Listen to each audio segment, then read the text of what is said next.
Sarah Mitchell gripped the steering wheel as if it were the only solid thing left in her life. The leather cracked and sun-faded creaked beneath her white-knuckled grip. Oakage drifted past her window in blurry familiarity. The rusted storefronts, the blinking caution lights, the brittle trees that hadn't yet shed the last of their autumn coats. It was her final chemotherapy session, but no celebration stirred inside her. Just numbness. Then through the intersection's early light, a flicker, something low to the ground, weaving between cars with sharp, purposeful movement. Sarah's heart caught in her throat. A German shepherd, ribs jutting through matted fur, a scar glinting above one amber eye. Her foot slammed the brake. The car jolted to a stop.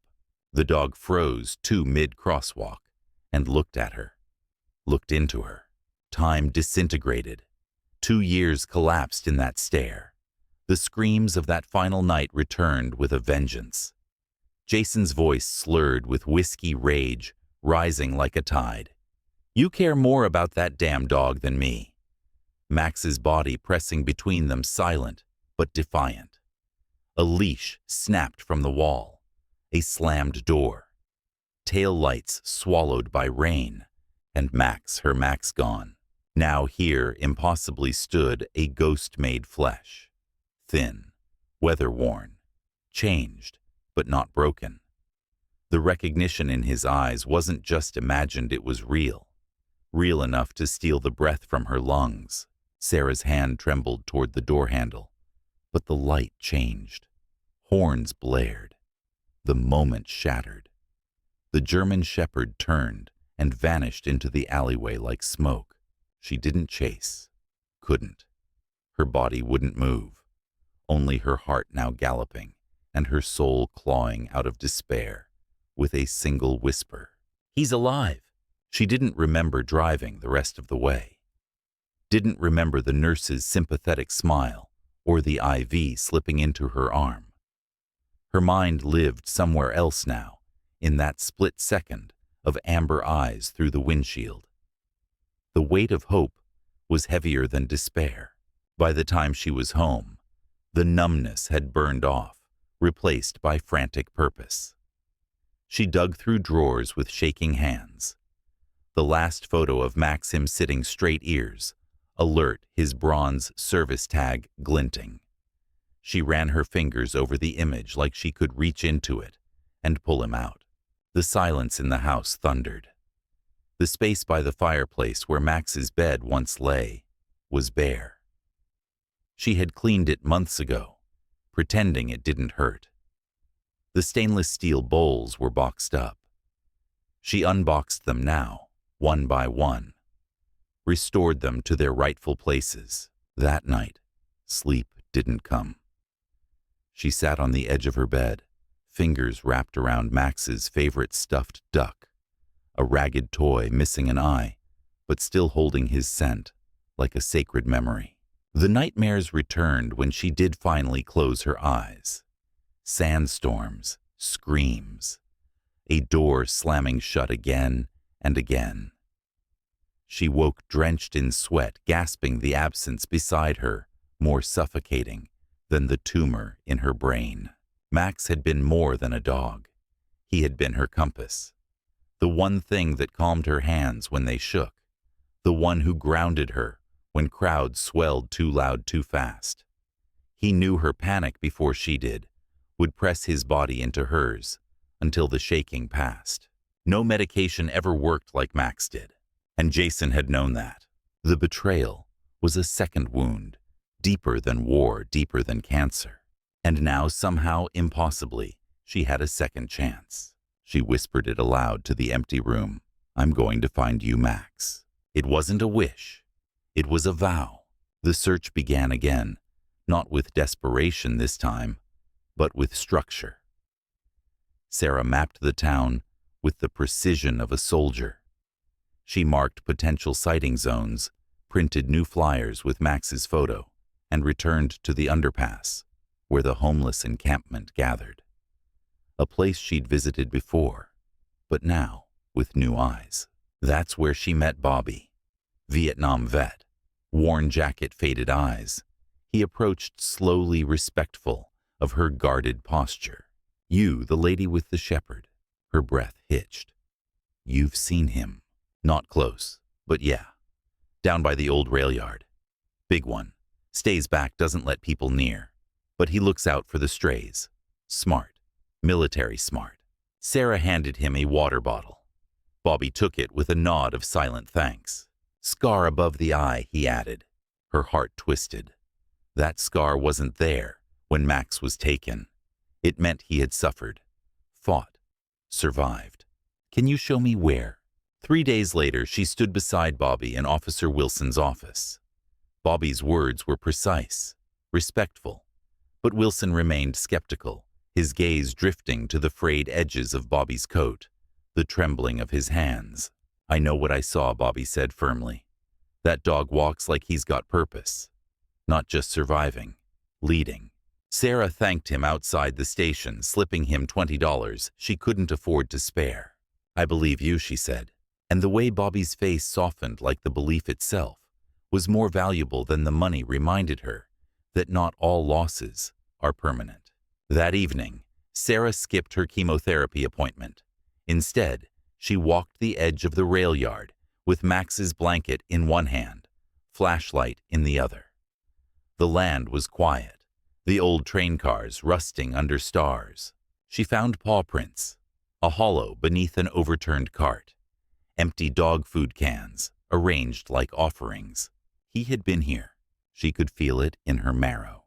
The next day, she widened her search. Pawn shops, shelters. She showed Max's photo, asked about a metal service tag, military style engraved. In the third shop, the owner's face changed. Recognition flickered. "Yeah," he muttered. "Custom job. Guy brought it in last year. Said it was his grandfather's." Sarah leaned forward. "Do you remember his name?" The man flipped through a ledger. Jason Reynolds. The name hit like a hammer. Her hands trembled as he retrieved the tag, Max's tag. The bronze star caught the light, scratched, but unmistakable. Jason had lied. Max hadn't escaped. Jason had sold his identity, erased him. Sarah bought it back with cash and fury. As the cool metal pressed into her palm, something crystallized inside her, a fire sharper than cancer, louder than fear. Jason had underestimated her resolve. He'd stolen Max to break her. But the bond she shared with that dog, forged through trauma, battle-tested through silence and breath and touch, couldn't be broken by time or distance or betrayal. She would find him, no matter the cost. Her routine became military wake at dawn, meds map search. She tracked patterns like troop movements, noting places Max's pack might frequent. She wore a medic alert bracelet now, but ignored Dr. Winter's pleas to rest. "You're burning yourself out," the doctor warned, "and doing nothing guarantees I'll die without him." Sarah replied, her voice flat with certainty. Her allies grew. Bobby introduced her to others, rough, weathered faces, who'd once worn uniforms and now lived under bridges. They understood the loyalty of a dog. They called when they saw a German shepherd. She answered every lead. Even as the chemo thinned her hair and left her breathless on stairs, she pressed forward. One morning, she returned home to Max's old training area, a stretch of backyard they'd once used for drills. She sat on the cold grass, eyes closed. She remembered the first time he pressed his muzzle into her hand, hesitant but steady, as if saying, "I've got you." Now it was her turn. "I've got you too," she whispered into the wind. The breakthrough came from a girl named Ellie, a teenage volunteer at the soup kitchen. She'd seen a German shepherd near the abandoned mill, leading a small pack. 4 dogs total. But the shepherd stood out. He moved like a soldier, she said, kept the others in line, like he was guarding them. Sarah's pulse quickened. It sounded like Max, his vigilance, his protective nature. She thanked the girl and headed for the mill. That same day, her backpack loaded with food treats and Max's old blanket. There were signs again. Paw prints, blood near a fence. The food she left vanished overnight. The blanket carefully dragged beneath rusted machinery now smelled faintly of musk and dirt and Max. The scent hit her like a song she hadn't heard in years. "He's alive," she whispered. "He's alive." Then came the collapse. A crushing headache, sudden and violent, brought her to her knees. She vomited, fumbled for the phone, called Dr. Winters. At the hospital, IVs and machines surrounded her. The scan showed what she feared: the tumor had grown aggressive and fast. Hospice options were mentioned. "No," Sarah said. "Not until I find Max." Dr. Winters didn't argue, but her eyes shimmered with unspoken truth. Back home, Sarah adapted. She couldn't search as wildly now. Instead, she focused on routine, creating a feeding station along Max's known route. Each morning she left food and water, then hid nearby, watching through binoculars. Days passed. Then on the fourth morning they appeared, the smaller dogs first, cautious. Max followed, silent sentinel. He didn't eat, just watched, posture sharp, guarding his new pack. She wept behind the brush. Each day she moved a little closer, never speaking, never reaching, just letting him remember her. On the 10th day, Officer Wilson came to her door. He removed his hat, hesitant. "We've had complaints. Someone feeding strays near the mill." Sarah nodded, ready to argue. But Wilson surprised her. "I've seen him too. That shepherd's no stray. He's trained. I've worked with K9s. I recognize the way he moves. That's Max." Hope surged. Then the real blow landed.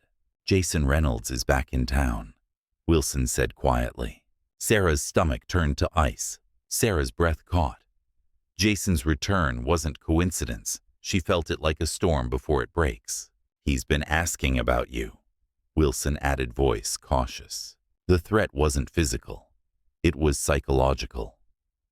Jason's presence had always been corrosive, seeping into her peace, unmaking the fragile sanctuary she'd rebuilt. Now, with Max so close, it felt like everything might unravel again. The next morning confirmed her fears. She arrived at the mill early and froze. A blue pickup, parked too close. Jason's truck. He stood near the feeding station, staring at the dogs who lingered just beyond the brush. Max was among them, poised, wary, his body a tense line between his pack and the man who had betrayed them both. A low growl rumbled across the distance. "What are you doing here?" Sarah barked. Her voice, once hoarse from chemo, now rang with fury. Jason turned, surprise flashing across his face. "Sarah, what happened to you?" She looked hollowed, pale, bald, from treatment eyes sunken, but her anger gave her power. "You have no right to be here," she said. "Leave. I heard you were sick," Jason said, voice dripping with mock concern. I wanted to make things right." Her laugh was bitter and raw.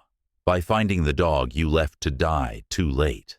Jason looked at Max, something like regret in his eyes. "I didn't mean for it to go down that way. I was drunk, angry. I looked for him after. For how long? An hour a day." Her voice cracked. "I've searched for 2 years." Behind them, Max began herding the other dogs away, ushering them into the underbrush with silent precision. Sarah's heart sank. Another chance slipping away. "Get out of here," she said. "If you really want to make things right, stay away from me and from him." Jason nodded slowly. "I'm sorry, Sarah. I really am. If I see him again, I'll call you." She didn't believe him, and as the dust from his truck faded, Sarah stood in the wet grass alone again, the moment lost. Above her, dark clouds gathered, promising a storm that felt both literal and deeply personal. Time was running out.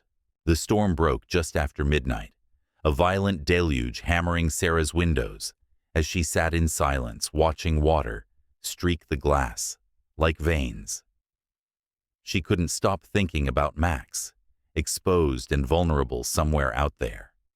The weather report warned of flooding near the old creek, right where his pack slept. She couldn't wait. By 3 a.m., she was dressed in her heaviest coat, flashlight in hand, a backpack slung over one shoulder, with towels, treats, and a first aid kit. Driving was treacherous. Visibility was nearly zero, the rain thick and unforgiving. Her head throbbed with a familiar pressure, a warning sign of the seizures that had grown more frequent, but she pressed on.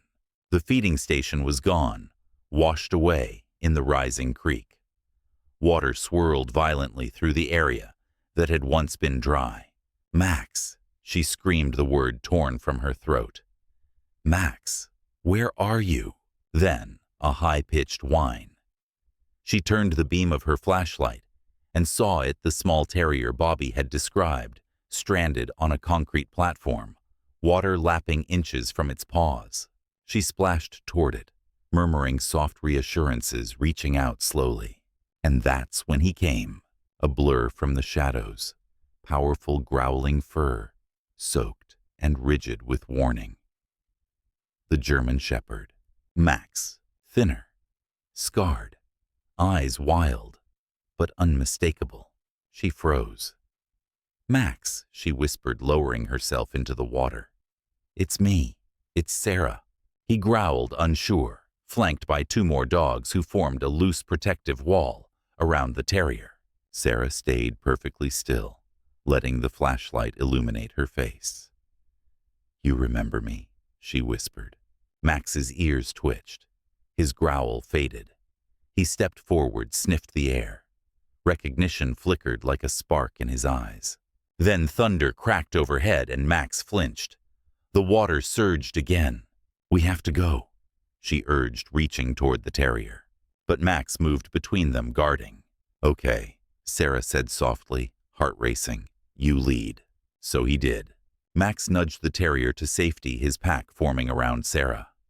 She followed, limping, soaked, trembling, through the rising flood. Max took the rear, his body a barrier against danger. She trusted him, even now, especially now. The water rose faster than she anticipated. By the time they reached the railroad tracks, it was knee-deep and flowing hard, tugging at her steps. Her head pounded. Pressure built behind her eyes, the telltale signal of another seizure looming. Not now, she thought. Please, not now. The world tilted. Her knee gave out. The flashlight spun from her hand and vanished into the dark water. Through narrowing vision, she saw Max whip around, barking sharply, the pack halting in confusion. Then came the fall. The flood swallowed her cold and brutal. The last thing she felt was the pull of something, teeth gripping her jacket, dragging her against the current. Darkness. She came to on the embankment. Mud-caked, drenched, her body aching, lungs burning. Max stood over her, soaked and shivering, still clutching her jacket in his teeth. He had pulled her from the flood. "You saved me," she whispered, reaching a shaking hand toward him. Max didn't back away. His eyes, though older and wearier, still held that look, a calm focus alert to her every breath. She touched his muzzle, and something inside both of them cracked. He pressed into her palm, releasing a whine filled with 2 years of silence. She wrapped her arms around him. Her sobs shook them both. "I found you," she whispered again and again. "I finally found you." But it wasn't over. The other dogs barked anxiously nearby. The water was still rising. "We need to get to my truck," she told Max, though her voice faltered. Then headlights. An engine. A flashlight beam cutting through the storm. Officer Wilson. He raced toward them. "Sarah, are you out of your mind?" She gestured weakly to the pack. They were trapped. Wilson's eyes fell on Max, and his face changed. "That's him, isn't it?" Sarah nodded, leaning on a tree, too weak to stand. "I can't leave them," she said. "You don't have a choice. This whole valley's going under. Then we take them all." Wilson hesitated. "Your truck's probably already washed out, but my cruiser's on high ground. If Max cooperates..." but Sarah collapsed before he could finish. Wilson caught her cursing. Dog or no dog, you're going to the hospital. To his surprise, Max didn't resist. He followed the others trailing behind. Max leapt into the cruiser and curled at Sarah's feet. And when the doors shut, she whispered, "He always understands." The cruiser raced through flooded streets toward Oakage General sirens, slicing through rain and wind. Sarah drifted in and out of consciousness, but Max never moved from her side. His body curled near her feet, his warmth keeping her grounded, even as the world blurred around her. At the ER, chaos erupted. Nurses rushed to the vehicle, then froze. 4 dogs, wet and muddy, surrounded their patient. "They come too," Sarah murmured. "Please." Dr. Winters met them at the doors. Her eyes widened at the sight of Max, soaked but alert, following the gurney with practiced discipline. The other dogs followed close behind. "I found him," Sarah breathed. "I told you he was out there." "You did," Emily whispered, tears slipping down her cheek. Wilson nodded. "I'll get them to a vet clinic. They'll be safe." Max howled as Sarah was wheeled through the double doors. She lifted her head. "It's okay, Max," she called. "I'm coming back. I promise." The last thing she saw was his face, watching her with perfect stillness, like he was memorizing her all over again. Hours passed before she woke. The steady beep of monitors replaced the storm. Dr. Winters sat beside her reviewing charts. "You seized. It was severe. You also aspirated. We're treating you for pneumonia." Sarah turned her head toward the window. Morning light fought through the clouds. "How much time?" she asked. Emily hesitated. "Weeks, not months." "I'm sorry." Sarah nodded, absorbing it with a strange stillness. "Where's Max?" Wilson took them to Oakage Veterinary. Max had to be sedated. Cuts, malnutrition, and old fracture. But he's in surprisingly good shape. Sarah sighed in relief. "He made it." Emily added softly. "One of the other dogs had a microchip. Her name's Daisy. She'd been missing over a year." Sarah smiled. "He found himself a family. They'll let you see them later today if you stabilize." Sarah closed her eyes, sinking into the bed, with peace she hadn't known in years. She had found Max. That truth made whatever time remained enough. 3 days passed. The fever broke, but pneumonia clung tight. Sarah drifted between sleep and dream, chasing Max through fog and flood, in her mind always just out of reach. On the 4th morning, she woke to Officer Wilson in the chair beside her. "Welcome back," he said gently. "You scared us." "Max." Her voice was hoarse, barely audible. "He's okay," Wilson reassured her. "He's healing. The vet's treating an infection in that cut above his eye, but he's tough. That dog hasn't eaten or slept properly since they separated him from you." Sarah managed a weak smile. "He's always like that. Wouldn't rest unless he knew I was safe." Wilson poured her a cup of water. "I've also been digging into Jason. That name, still like acid. After you were admitted, I opened an official investigation into Max's disappearance. Pawn shop gave a statement, and we found witnesses who saw Jason with Max the night he took him." Sarah's eyes darkened. "He abandoned him, didn't he?" Wilson nodded. "Drove him 50 miles out. Left him in the woods." The confirmation stung, but it also steadied something inside her. She had always known. "We arrested him yesterday. Theft, animal cruelty, filing a false report." Sarah said nothing for a long moment. "Did he deny it?" "No." "Confessed immediately. Didn't fight it." She turned her face toward the window. Rain had stopped. Sunlight spilled across the bed like grace. A soft knock interrupted them. Dr. Winters stepped in, followed by another familiar face, Dr. Collins, the veterinarian who had treated Max before. She smiled warmly. "You're stable enough now. If you're ready, we've brought him." Sarah's breath caught. "Please," she whispered. "I need to see him." A nurse led him in on a leash, slower, older, stitched and bandaged, but alert. The moment he saw her, Max's whole body changed. He quivered, ears forward, tail low, but wagging with restraint. "Max," she breathed, holding out a trembling hand. The nurse released him. 3 strides. He was at her side. He didn't leap, didn't bark, just placed his head gently on her chest and sighed, a sound like years releasing at once. She buried her face into his fur. "You got old," she whispered. "Me too." And for the first time in 2 years, her heart beat without ache. The machines hummed gently beside her. Max lay curled at Sarah's side, head on her chest, his breathing slow and steady. Every few minutes he let out a quiet whine, not of fear, but of presence, as if reminding her he was still there. The monitors reflected it too. Her heart rate steadied. Oxygen levels improved. Even now Max calmed her. Dr. Collins stood nearby, watching with soft eyes. "The other dogs are doing well." Daisy the terrier was reunited with her family. They were overjoyed. Sarah smiled weakly. The retriever mix had a chip too, but the owners couldn't keep him. He's at the shelter now, along with the young lab. "But Max," Sarah turned her head toward the veterinarian. "When I'm gone, what happens to him?" Silence filled the room like fog. It was Officer Wilson who stepped forward. "I've thought about that. My son's been asking for a dog. Max is trained, disciplined. If you'd trust me, I'd take him in. He'd be loved." Sarah searched his face. No pity, no hesitation, just quiet sincerity. But her heart ached with the thought of Max grieving, pacing windowsills, waiting by doors, not understanding why she never came home. "Thank you," she said softly. "But Max isn't just a pet.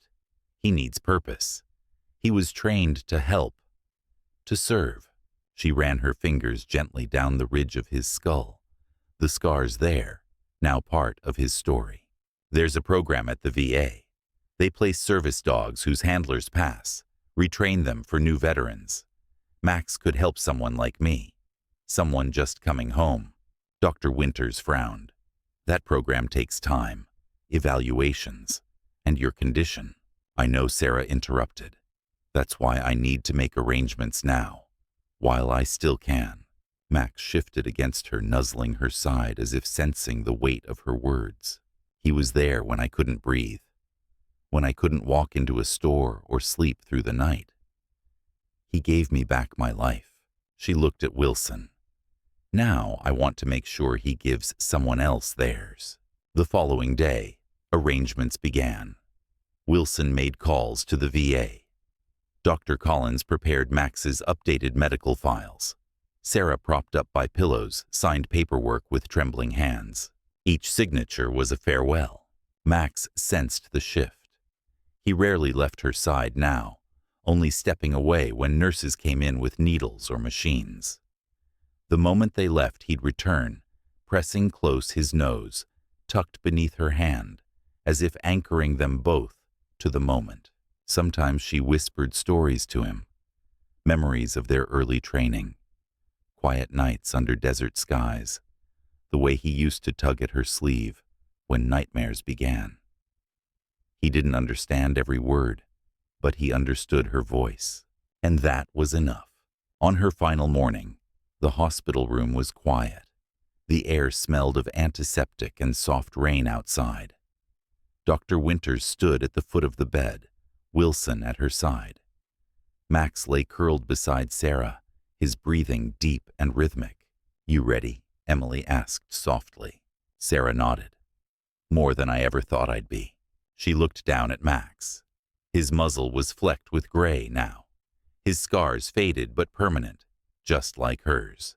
"Thank you," she whispered into his ear, "for everything." Then louder to the others, "Take care of him. Make sure he keeps helping. That's all I want." Dr. Winters wiped her cheek. "We will." Sarah smiled, not with regret, but with peace. She closed her eyes, her hand still resting on Max's neck. The monitor beside her slowed, then steadied into silence. Max let out a soft whine, but he did not panic. He stayed still. stayed close. When the nurses came to gently move him, he stood resisting only for a moment. Then he followed Wilson out the door, looking back once, just once, before stepping into whatever came next. Weeks later, at a VA rehabilitation center 2 states away, Max met his new handler, a young Marine missing a leg, but not his will. Max approached him cautiously, then rested his head gently on the man's knee. Another beginning, another life saved.